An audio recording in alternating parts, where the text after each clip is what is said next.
welcome back. So this is Bhavna Puri and today we will talk about chapter number 1 of class 10 English. So जो chapter है Footprints Without Feet का first chapter, उसका title क्या है? A Trump of Surgery. So basically इस title को जब हम समझेंगे तो इसमें जो words दे रखे हैं, एक है trump और एक है surgery. इसका मतलब होता है victory, सक्सेस. ठीक है, जब किसी भी काम में हमें सक्सेस मिलती है, विजय मिलती है, विक्ट्री मिलती है, तो उस वर्ड को हम ट्रम्प भी बोलते हैं. एंड सर्जरी हम सभी को पता है, जब भी किसी ऑर्गन को मॉडिफाई या फिर ठीक किया जाता है, बॉडी के पार्ट्स को रिपेयर किया जाता है. ठीक है, सर्जरी क्या है? पूरा का पूरा एक प्रोसेस, एक तरीके का ऑपरेशन है. ठीक है, तो यहाँ पर जो चैप्टर है Trump of surgery, this chapter is about a dog. ये चैप्टर एक डॉग के बारे में है और उस डॉग का नाम क्या है? ट्रिकी. उस डॉग का नाम है ट्रिकी. ठीक है, तो इस चैप्टर में हम एक डॉग के बारे में बात करेंगे जिसका नाम है ट्रिकी. इसकी जो मिस्ट्रेस है वो है मिसेस पम्फ्रे. उनका नाम क्या है? Mrs Pomfrey. ठीक है, ये कौन है? मिस्ट्रेस है ट्रिकी की. ठीक है, और जो राइटर, जो नरेटर है इस चैप्टर के, वो है मिस्टर हैरियट. जो नरेटर है इस चैप्टर के वो कौन है? Mister Harriet. और ये जो मिस्टर हैरियट है वो एक सर्जन है. बेसिकली वो एक वेटरनरी डॉक्टर है. वेटरनरी डॉक्टर्स वो होते हैं जो कि एनिमल्स के लिए, यानी कि डॉग्स वगैरह के लिए क्या करते हैं? ट्रीटमेंट देते हैं. ठीक है, तो यहाँ पर हमने वेट लिखा हुआ है, वो एक सर्जन है, वो एक वेट है. तो यहाँ पर इस चैप्टर में जो पूरी स्टोरी है वो किस बारे में है? वो ट्रिकी के बारे में है और उसकी जो मिस्ट्रेस है मिसेस पम्फ्रे, उनके बारे में. ये जो ट्रिकी है वो एक ऐसा डॉग है जिसको क्रीम्स, चॉकलेट्स या अलग अलग तरीके की आइसक्रीम्स, है ना, बहुत सारी चीज़ें बहुत पसंद थी. तो जो मिसेस पम्फ्रे हैं वो ट्रिकी को इतना ज़्यादा प्यार करती हैं, इतना ज़्यादा उसको लाड प्यार से रखती हैं कि ट्रिकी को जो जो चीज़ें पसंद थी वो सारी ही चीज़ें ट्रिकी को खाने में दी जाती थी. जिस वजह से ट्रिकी को क्या कर दिया गया? ओवर फीडिंग कर दी गई. Over feeding. और इसी ओवर फीडिंग की वजह से जो ट्रिकी था वो बहुत ही अनहेल्दी हो चुका था. ठीक है, और यहाँ पर एक टर्म आपको मिलेगी जिसमें लिखा होगा मैल न्यूट्रिशन. माल न्यूट्रिशन का मतलब होता है जब प्रॉपर तरीके से हेल्दी डाइट किसी को नहीं दी जाती है तो वो पर्सन या फिर वो इंडिविजुअल सफर करता है माल न्यूट्रिशन से. तो बिल्कुल वही कंडीशन ट्रिकी के साथ थी, because Mrs Pomfrey loved tricky so much कि वो उसको वो सारी खाने की चीज़ें दिया करती थी जो कि ट्रिकी को बहुत ज़्यादा पसंद थी. वो क्रीम्स थी, चॉकलेट्स थी, आइसक्रीम्स थी, वॉफल थे, बहुत सारी चीज़ें. ठीक है, तो ट्रिकी इतना ज़्यादा चीज़ें खा खा के बहुत ज़्यादा मोटा हो चुका था. उसकी जो टंग थी वो lolling out of his mouth, इसके मुंह से बाहर लटकी हुई थी. साथ ही साथ he was like a bloated sausage. किसकी तरह लगने लगा था? वो सॉसेज की तरह लगने लगा था. बहुत बड़ा सा मांस का टुकड़ा चिकन की तरह लगने लगा था. ठीक है, वो इतना ज़्यादा फैट हो चुका था. He had become hugely fat. बहुत ही ज़्यादा मोटा हो चुका था कि वो अपनी ही जगह पर बैठा रहता था और वहां से इजीली मूवमेंट भी नहीं कर पाता था. Mrs Pomfrey was so worried about tricky कि मतलब उनको ये समझ में नहीं आ रहा था कि ट्रिकी को ठीक कैसे किया जाए. वो बहुत ही मोटा हो चुका था, बहुत ही अनहेल्दी हो चुका था और मिसेस पम्फ्रे उसको लेकर बहुत ही ज़्यादा वरिड थी, चिंतित थी. सो एक बार जब वो वॉक पे जा रही होती है ट्रिकी के साथ तो मिस्टर हैरियट से मिलती हैं. हालांकि मिस्टर हैरियट से उनकी बात पहले भी काफ़ी बार हो चुकी है, काफ़ी बार वो ट्रिकी को दिखा चुकी है क्योंकि वो जनरली अनहेल्दी फूड खाने की वजह से बीमार रहता था. तो मिस्टर हैरियट ने उनको लास्ट टाइम भी ये वार्निंग दी थी कि आप इसको प्रॉपर एक्सरसाइज करवाइए, आप इसको प्रॉपर वाटर यानी कि पानी दीजिए और बहुत ही कम अनहेल्दी फूड उसको खिलाइए, क्योंकि जितना ज़्यादा वो फैट हो चुका है, मोटा हो चुका है, उसका रीज़न क्या था? ओवर ईटिंग, माल न्यूट्रिशन. लेकिन क्योंकि मिसेस पम्फ्रे को प्यार ही इतना था ट्रिकी से कि उसको जो चीज़ें पसंद थी वो वही सब चीज़ें उसको दिया करती थी. लेकिन उसी का यहाँ पर रिजल्ट, जो कंक्लूजन निकला वो अच्छा नहीं था. तो मिस्टर हैरियट ने मिसेस पम्फ्रे को वार्न किया. उन्हें ये बोला कि अगर आप उसको ऐसे ही प्यार करती रही, ऐसे ही उसको बिना एक्सरसाइज किए, बिना पानी दिए, इतना अनहेल्दी खाना खिलाती रही तो फिर ये ठीक नहीं हो सकता, है ना. अब ये सुन के मिसेस पम्फ्रे तो और ज़्यादा अपसेट हो गई, वो बहुत ज़्यादा सैड थी. तो उन्होंने मिस्टर हैरियट के सामने रोना शुरू किया और ये बोला कि आप ही मेरी मदद कर सकते हैं, क्योंकि वो उनके फैमिली वेटनरी डॉक्टर थे. तो वो उन्हीं से रिक्वेस्ट करने लगी और क्या बोला कि मिस्टर हैरियट आप ही बताइए कि अब ट्रिकी ठीक कैसे हो सकता है। तो उन्होंने पूछा कि आपने इसको एक्सरसाइज क्यों नहीं करवाई, इसको पानी क्यों नहीं दिया ज़्यादा से ज़्यादा। तो उन्होंने बोला कि ये बिल्कुल भी एक्सरसाइज करना पसंद नहीं करता, ये वॉक पे भी नहीं जाता, और कुछ समय के लिए मेरा गार्डनर जो था वो बाहर गया हुआ था, तो वैसे भी ये वॉक पे नहीं जा सका।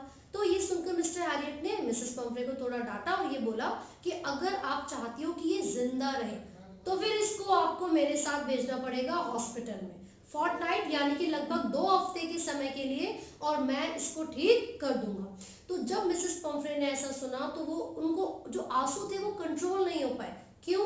क्योंकि वो कभी भी ट्रिकी को खुद से दूर नहीं देख सकती थी, इस वजह से वो बहुत ही ज़्यादा अपसेट हो गई हैं। तो उन्होंने जब मिस्टर हैरियट की बात सुनी तो ये सोचा कि इसको अगर ठीक करना चाहते हैं, अगर इसको हम प्रॉपर तरीके से ठीक करना चाहते हैं, बचाना चाहते हैं, so it is the only option, मुझे ट्रिकी को भेजना पड़ेगा किसके साथ? मिस्टर हैरियट के साथ। तो पता है क्या हुआ, जो उनके शेफ थे या जो वर्कर्स थे, जो भी उनके घर में मेड लगी हुई थी, उन सब ने ट्रिकी के सामान को, ट्रिकी का जो भी सामान था, पता है क्या, मतलब इतनी बढ़िया जिंदगी जीता था tricky, he had a lot of things with him, like इसके मॉर्निंग के कपड़े अलग थे, खाने का बाउल अलग था, इसके सीजन के हिसाब से कपड़े अलग थे, उसको जो जहाँ पर बिठाया जाता है, रखा जाता है, उसके जो क्लोथ्स होते हैं या फिर जैसे कि बाउल्स होते हैं, टॉयज होते हैं, बहुत सारी चीज़ें थी उसके पास।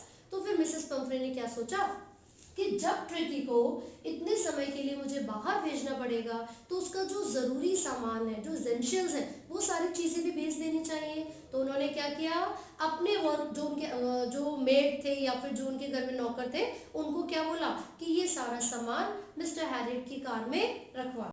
और जब वो सामान रखने लगे तो मिस्टर हैरियट ने देखा, यार मेरी तो गाड़ी भी भर चुकी है, डिग्गी पूरी फुल हो चुकी है, पता नहीं ये लोग कितना सामान रखेंगे।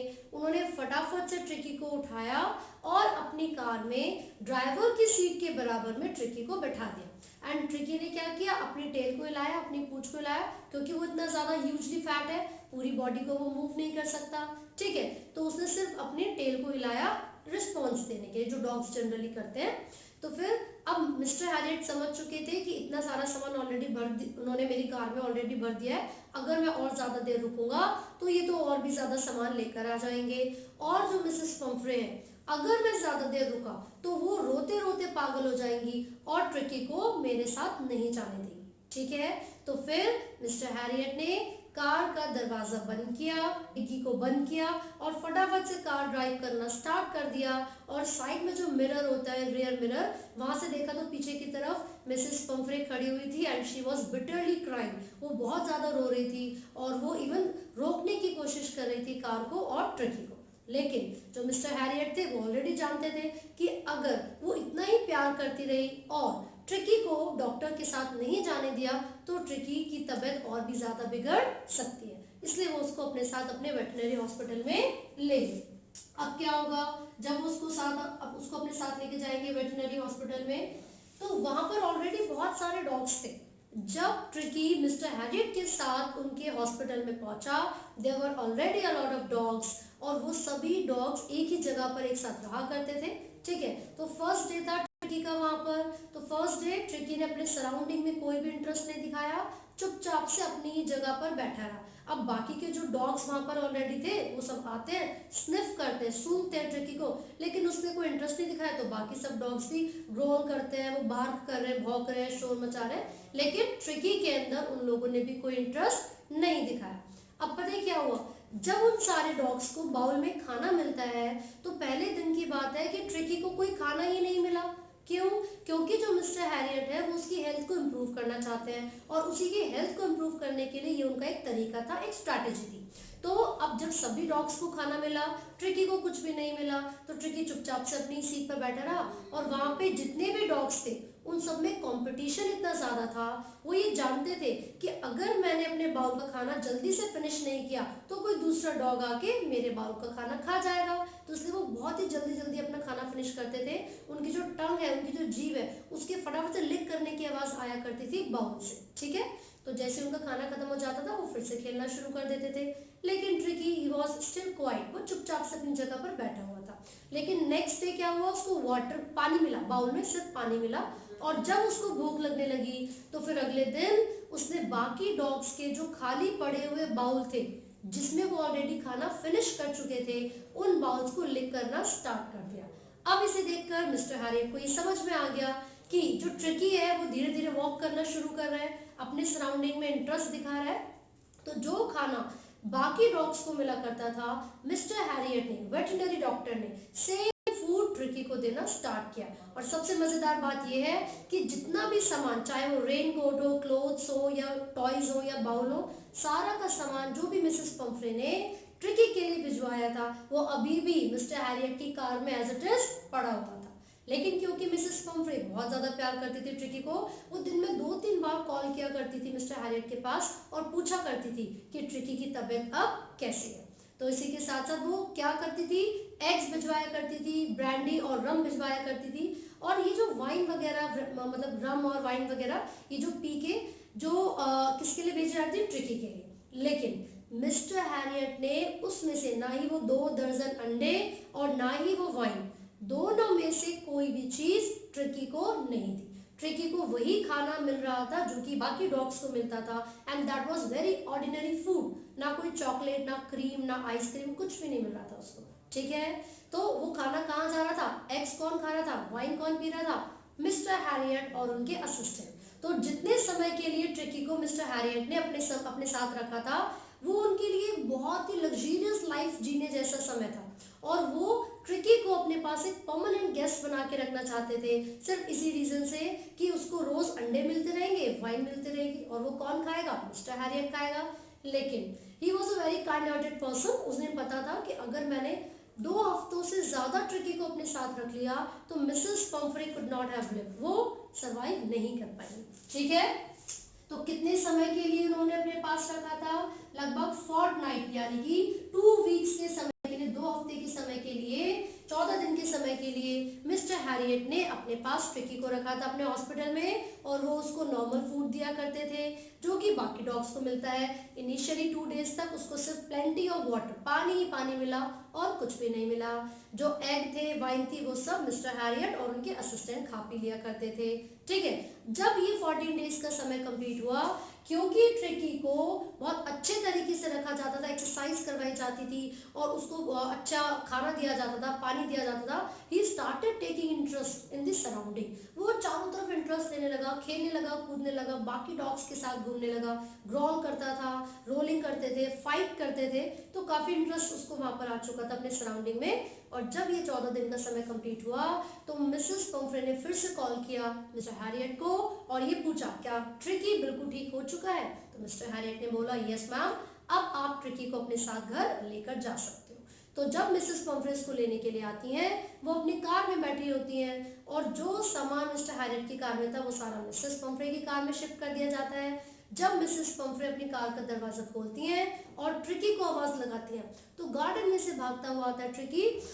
वो बहुत ही स्लिम हो चुका है, वो बिल्कुल भी सॉसेज की तरह नहीं है, he is no longer a bloated sausage. ना ही उसकी जो लॉन्ग टंग थी वो अपने मुंह के बाहर निकली हुई होती है, it was not lolling out. तो इसका मतलब ये हुआ ट्रिकी बहुत हेल्दी हो चुका था। ये जो 14 डेज तक सर्जरी चली थी ये सक्सेसफुल रही। एक्चुअल में कोई सर्जरी नहीं हुई थी, he was given a normal treatment. ऐसा नहीं है कि उसकी बॉडी में से सर्जरी करके फैट निकाला गया हो, नहीं। बट क्योंकि मिसेस पंफ्रे को ये लगता था कि 14 डेज तक उसकी प्रॉपर ट्रीटमेंट की जा रही है, सर्जरी की जा रही है, तो मिसेस पंफ्रे ने जब ट्रिकी को इतना हेल्दी देखा, इतना एक्टिव देखा, तो वो मिस्टर हैरियट को कहती हैं, मुझे समझ में नहीं आ रहा कि मैं आपका धन्यवाद कैसे करूं। It is really a triumph of surgery. मुझे कहना पड़ेगा कि आपकी सर्जरी की विजय हुई।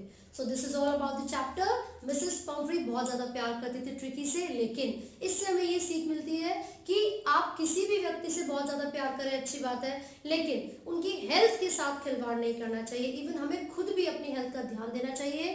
ठीक है, तो माल न्यूट्रिशन होने से बचना चाहिए। So this is all about this chapter. आपको यहाँ तक अच्छे से पढ़ना है। इसके जो राइटर है यानी कि जो नरेटर है मिस्टर जेम्स हैरियट, पूरा इनका नाम क्या था, मिस्टर जेम्स हैरियट। तो आपको यहाँ पर ये नाम भी याद करना जरूरी है।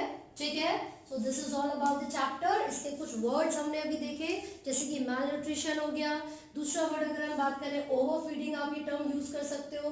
ब्लॉटेड सॉसेज की तरह ट्रिकी लग रहा था। His tongue was lolling out of his mouth, यानी कि उसके मुंह से उसकी टंग बाहर निकली हुई थी। ठीक है, ही कुड नॉट मूव, वो अपनी पोजीशन से मूव नहीं कर सकता था। सर्जन, ये कौन थे, वेटनरी डॉक्टर या फिर ही वॉज अ सर्जन, तो ये आपको याद रखना है। तो इस तरीके के कोई भी क्वेश्चन आपसे पूछ सकते हैं कि ट्रिकी को क्या हुआ था, या फिर पूछेंगे कि जो ये मिस्टर हैरियट है वो ट्रिकी को परमानेंट गेस्ट की तरह क्यों रखना चाहते थे, ठीक है। सो इन सभी क्वेश्चंस के आंसर्स आपको पता होने चाहिए। And do not forget to like, share and subscribe. Thank you.